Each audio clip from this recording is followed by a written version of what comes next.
Bonsoir et bienvenue. Demain, c'est le week-end, mais nous, on a une superbe émission à vous proposer. Nous sommes très heureuses d'être en votre compagnie encore une fois aujourd'hui, tous les lundis, mardi, mercredi, jeudi, vendredi, de 18h30 à 19h. Et puis, en replay, vous nous avez à 22h30. Aujourd'hui, nous avons une grande dame, nous avons l'honneur de la recevoir.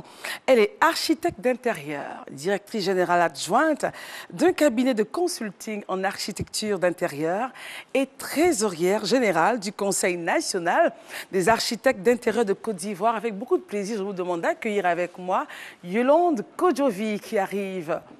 Bonjour madame. Bonjour. Comment allez-vous? Très bien. Prenez place, je vous prie. Merci. Voilà. Alors, le week-end s'annonce bien? Très bien. Très bien. Oui. Ok, on a juste un petit questionnaire, histoire de mieux se connaître. On peut y aller?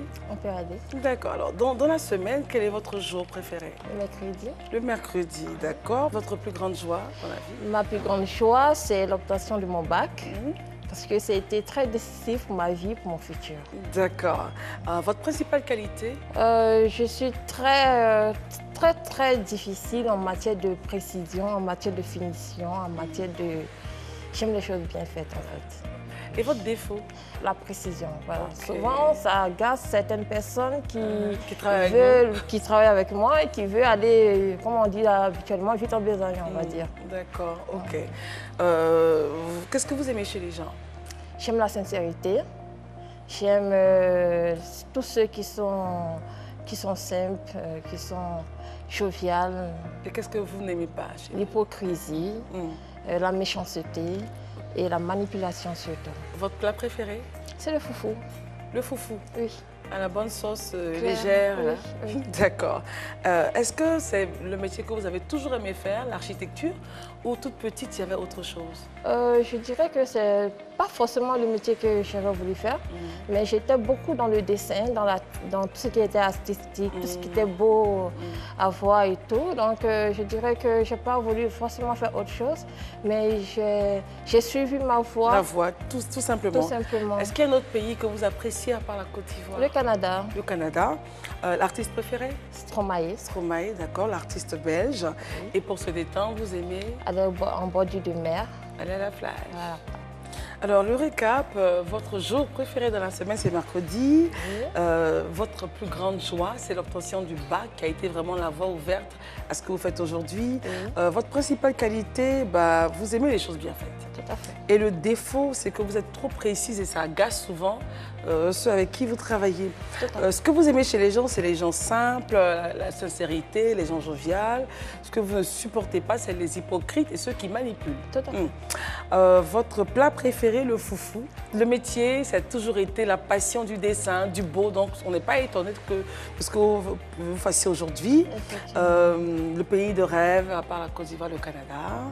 Et puis, l'artiste préféré est Stromae. Et puis, pour se détendre, on part à la plage, à la mer. Effectivement. C'est le week-end, s'il ne pleut pas, c'est clair que vous irez.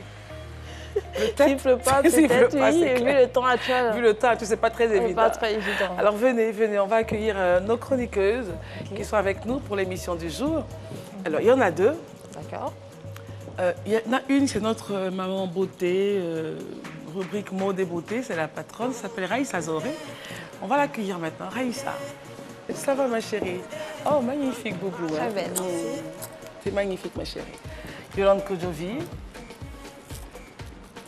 Et puis, prends place, ma chérie. Et puis, pour la rubrique conseils conjugaux, nous avons notre spécialiste maison. C'est son credo depuis 22 ans. Elle s'appelle Stéphie Joyce, ça vous dit? Oui, oui, bien sûr. Je suis l'émission.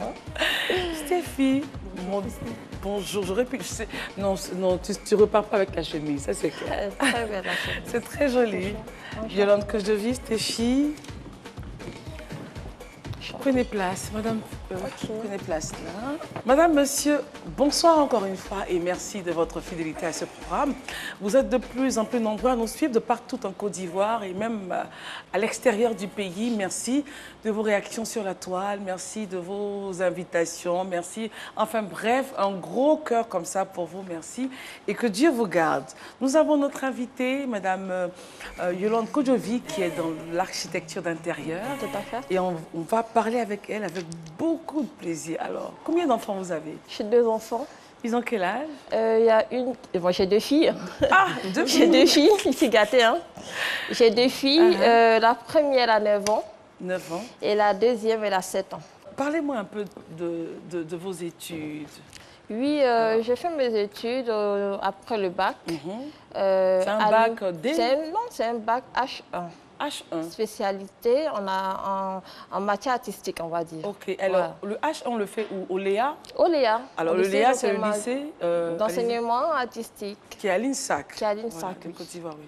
Quand j'ai eu le bac, okay. Je suis allée passer le concours d'entrée aux Beaux-Arts avec mon bac. Et lorsque j'ai été admise, j'ai continué le cursus supérieur avec un tronc commun où c'est la partie où tu passes, où tu es renvoyé. Wow. Ah ben oui. Et ensuite, lorsque tu passes, maintenant, tu continues dans la spécialité que tu auras choisie. Parce qu'au Beaux-Arts, il y a plusieurs spécialités en fait. D'accord. Voilà.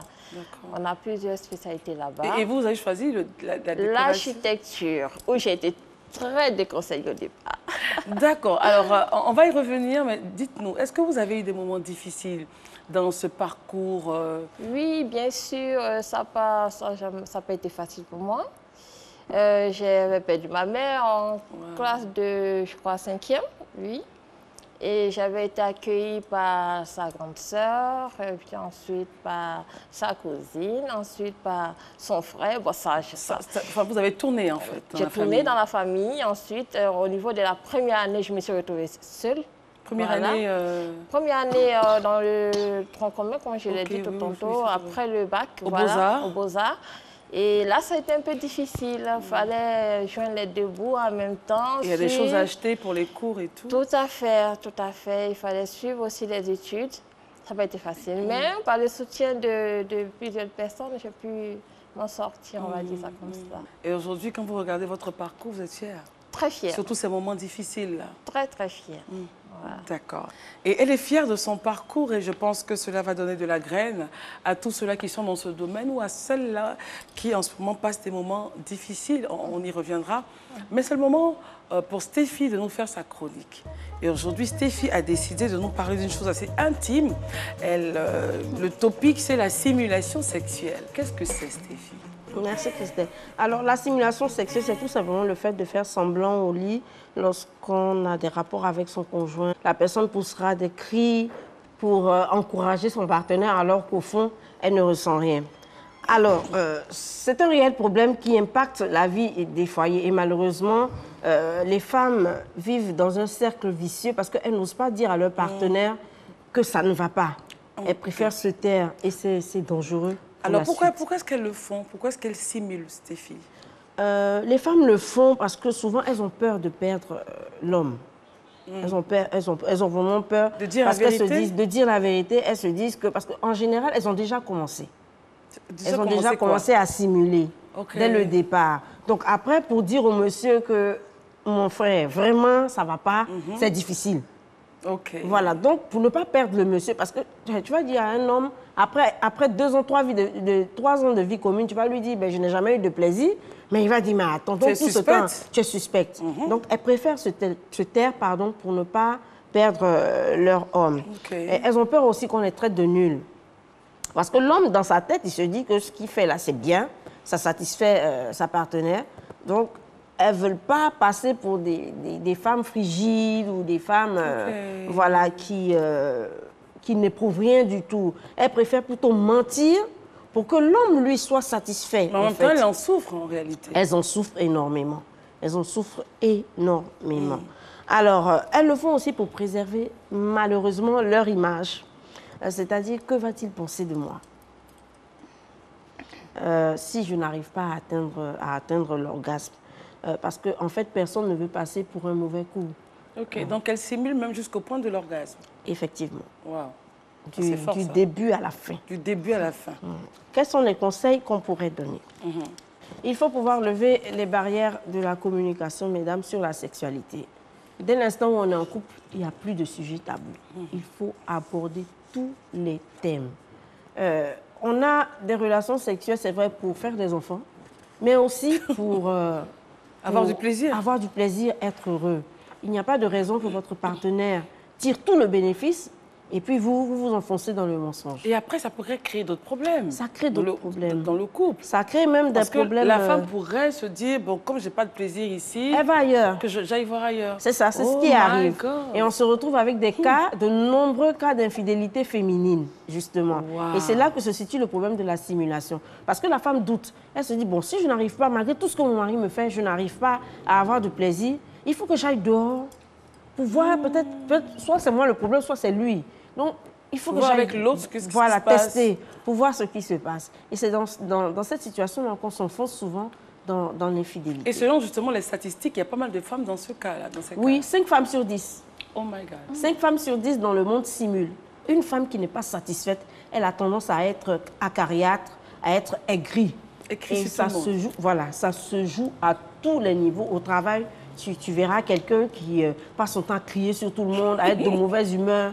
Mais enfin bon, il ne faut pas qu'on dise aussi que les femmes qui crient, il n'y a que ça. Non, il n'y a pas que ça. Il n'y a pas que ça, mais ça fait partie. Okay. Voilà, tout à fait, ça fait partie. Alors, mesdames, ne vous enfermez pas et ne vous forcez pas aussi à avoir du plaisir. Il faut que les choses viennent naturellement. Si vous avez ce problème-là, il faudrait consulter, aller voir un médecin, pourquoi pas, qui pourrait vous aider aussi. Parce qu'en même temps qu'elle fait semblant d'avoir du plaisir, l'homme qui a des rapports avec elle ignore son état. Elle ne lubrifie pas convenablement et il y a des frictions. Donc elle peut se retrouver avec des plaies, des blessures internes. Wow. L'homme ne sait pas, mais elle supporte. C'est un véritable calvaire. Donc, je veux dire, la relation, le sexe n'est plus du plaisir, mais c'est plutôt vraiment... Voilà. Et il y a des conséquences. Il y a des conséquences au niveau de l'appareil génital. Exactement. Donc, il faut faire attention, mesdames. Et encore une fois, j'insiste beaucoup sur la communication. Il n'y a pas de honte à avoir. Si ça ne va pas, ça ne va pas. Vous en parlez. RAS, hein. Ouais, elle a tout dit. Hein. Elle a tout dit. Hein. Que je lui dis, qu'est-ce qu'un architecte d'intérieur? Un architecte d'intérieur, c'est... Parce qu'on vous a déconseillé, vous avez dit, oui, d'entrer dans ce métier-là. On m'a déconseillé, c'était, selon eux, pour mon bien. Parce qu'il y avait plusieurs filières, comme je vous ai expliqué tantôt. Et l'architecture d'intérieur était l'une des plus difficiles. Voilà. Donc, il fallait être calé en mathématiques, en espace-volume. Il fallait être...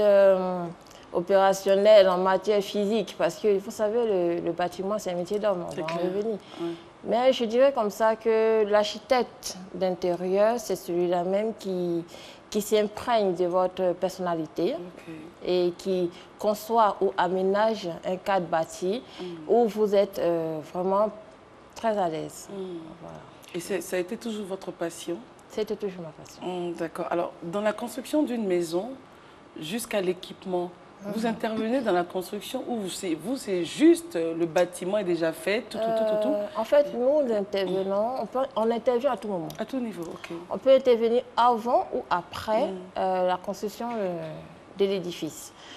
Cela dépend du client, en fait. Okay. C'est pas cas par cas. En fonction du client, en fonction du niveau de son projet, nous savons comment l'accompagner jusqu'à bon port. Justement, est-ce que c'est accessible à tout le monde? Bien sûr. À toutes les bourses? Bien sûr. Enfin, dans notre imaginaire, on se dit, ceux-là, ils sont chers, c'est des choses assez coûteuses, le citoyen lambda ne peut pas... Pas du tout, je vous explique. L'architecte d'intérieur travaille généralement sur honoraire. Voilà. L'honoraire qu'il prend est en fonction du projet dans lequel il doit intervenir. Plus le projet est bas, plus ses honoraires seront... Voilà. Plus le projet est élevé, en plus, selon les normes, quand le projet est élevé, lui, ses coûts, même ses honoraires, je vais dire, diminuent en fait. Voilà. Que le citoyen lambda n'ait pas peur d'approcher un architecte d'intérieur parce que lorsqu'ils viennent vers nous, on leur explique et de manière générale, on finit toujours par s'entendre. Voilà ce que je peux dire. Ok. Y a-t-il assez de femmes dans le domaine en Côte d'Ivoire? Non, pas tellement. Vous êtes combien? À ma formation, je le dis souvent, on était 3. Oh. On était 3 en architecture d'intérieur. Voilà. Même, enfin, je vais aller plus loin, même pour aller aux Beaux-Arts. Ce n'est pas toutes les filles qui vont aux Beaux-Arts, parce qu'il y a la musique aussi. Alors, pour notre rubrique mode et beauté, il aime bien se draper dans une plaquette ou se dissimuler dans un ballotin. Parfois même, il fait son show pour notre plus grand plaisir. Lui, c'est le chocolat. Raïssa nous parle aujourd'hui de la chocothérapie. Raïssa, prend donc place au plan de travail. On a une idée en tant que chocothérapie, évidemment, je vois chocolat, machin.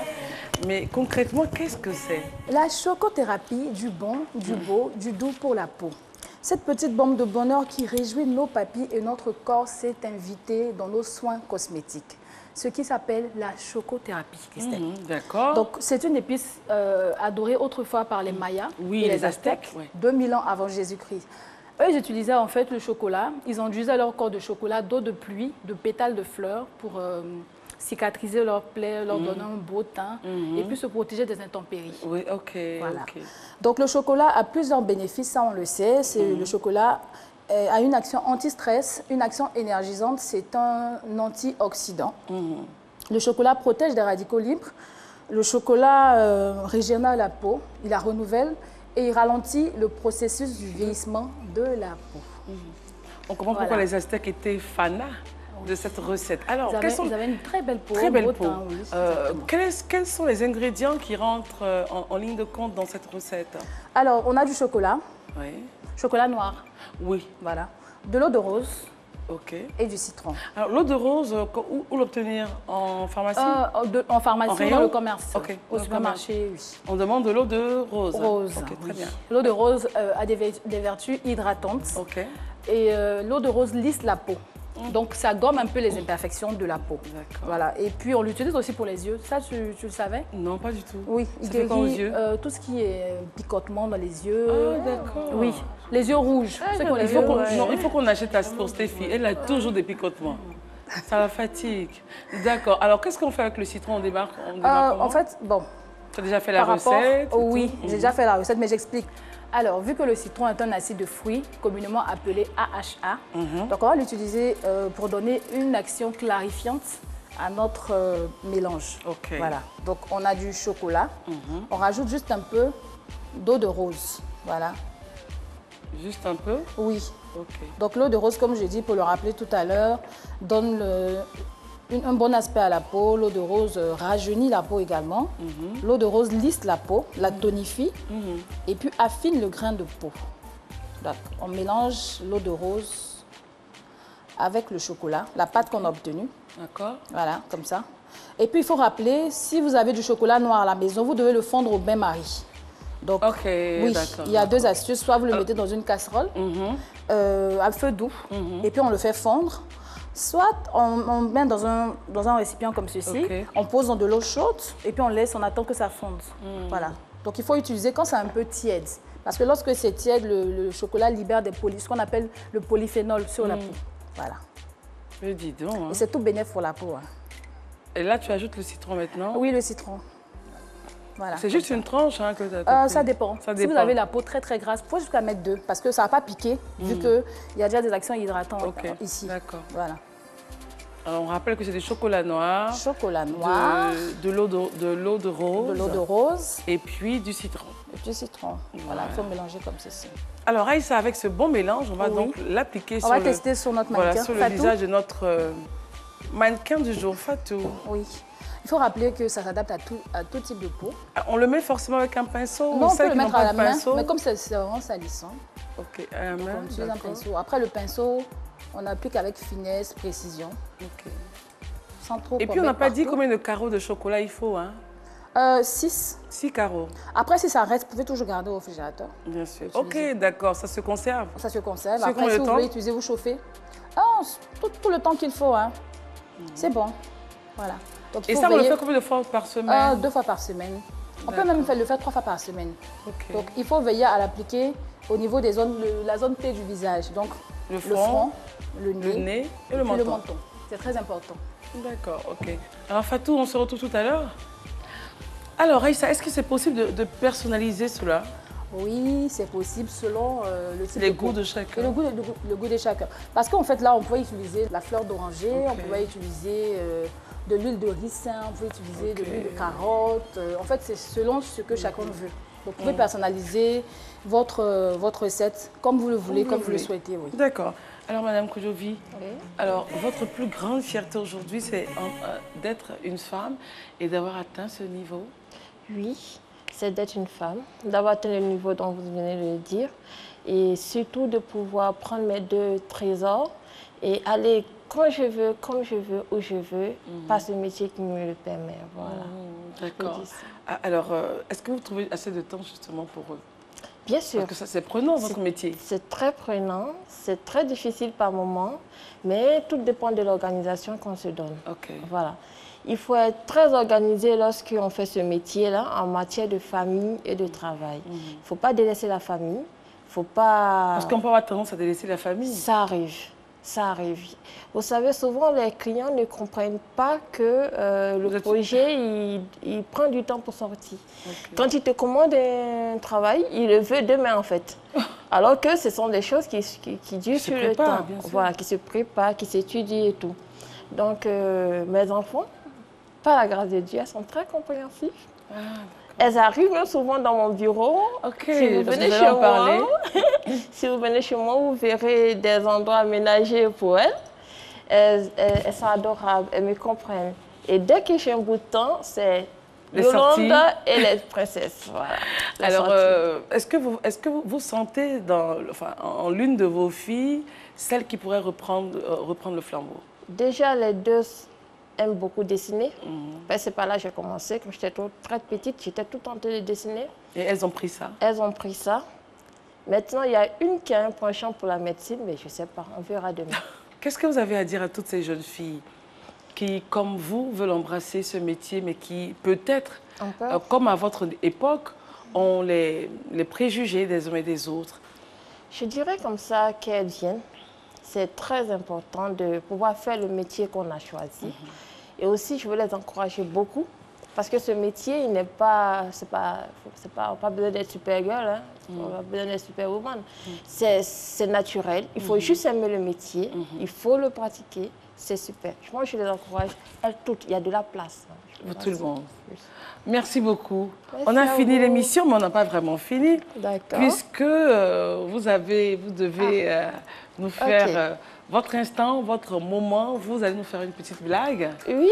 Vous avez beaucoup rire. J'ai beaucoup hésité sur la blague. Ce n'est pas un sujet sur lequel on rit d'habitude, mais on va essayer. D'accord. C'est sur l'accident de 2 voitures. Voilà. Il y avait une femme qui était dans une voiture et un homme aussi qui était dans l'autre voiture. Et sur l'autoroute, il y a eu accrochage. Il y a eu accrochage. Donc, c'est la dame qui avait tort, en fait. Qu'est-ce qu'elle a fait? Très souvent. Bon, qu'est-ce qu'elle a fait? Elle dit, ah là, il faut que je me sorte de ce pétrin. Elle descend de la voiture, l'homme qui était au départ un peu énervé, elle lui dit, non, s'il vous plaît, ne vous énervez pas. Moi, j'ai une doctrine, je me dis, c'est Dieu qui fait tout. Si on a fait l'accident, c'est que c'est Dieu qui l'a voulu. Donc, peut-être que c'est Dieu qui veut qu'on se rencontre. Je suis célibataire. Mais le monsieur... Vous savez, les ça, hommes, c'est les femmes, dès qu'ils voient une femme sourire, en même temps, ils baissent sa garde. Donc, l'homme, il dit, lui, a développé. Elle dit, il est intéressé, regardez. Il est intéressé. Je l'ai dit. Et la dame lui dit, vous êtes un homme, je suis une femme. Vous êtes célibataire, je suis célibataire. Et en plus, j'ai une bouteille de vin dans la voiture qui n'a même pas été touchée. Il dit, ah bon, et qu'est-ce qu'on doit faire? Elle va prendre la bouteille. Regardez l'homme. Elle lui donne, le gars, il prend la bouteille, il l'ouvre. Sur le lieu de l'accident. Sur le lieu, il a oublié qu'il devait faire constat et tout.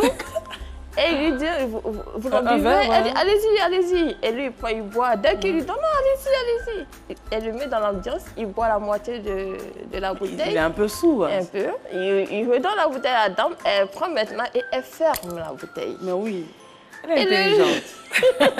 Le gars lui demande, pourquoi est-ce que vous ne buvez pas? Elle dit, parce que j'attends les policiers qui doivent faire le constat. Parce que vous avez conduit. Et quand vous voyez constater le gars, il se retrouvait dans le pétrin. Voilà. Non, mais là, non, en fait, là, c'est la femme. Vraiment. Manipulatrice. Bon, pas toutes les femmes. Bon. Pas toutes les femmes. Hein. Mais en fait, on s'est tourné toujours avantage des situations bizarres. Merci d'avoir donné cette blague leçon quand même, qui nous ouvre un peu les yeux sur le caractère, un peu des femmes manipulatrices. Pas toutes. Pas toutes, de quelques-uns. Merci beaucoup. On va se lever, l'émission est terminée. On a terminé l'émission, on va se mettre de l'autre côté. Ok. Et puis... Alors, Fatou, viens nous rejoindre, ma chérie. Waouh! Ah, on confirme, non? On confirme, hein? On confirme, parce que Fatou, on l'a vu venir. Oui. Non, là, c'est l'effet bonne mine. Bravo, ma chérie. Alors, remerciements à Spiral qui nous donne ce merveilleux décor. Et puis, c'est magnifique, c'est beau, non? Très beau. Notre petite maison. Bien sûr, bien sûr. Bon, là, on a quand même le mot de l'architecte d'intérieur. On avait pris beaucoup de plaisir à être en votre compagnie. Demain, c'est le week-end. Bon week-end déjà à vous. Remerciements à toute la team qui a travaillé d'arrache-pied pour avoir ce programme. On vous souhaite un excellent week-end et on se retrouve lundi pour une autre émission de 100% femmes. Allez, bye bye.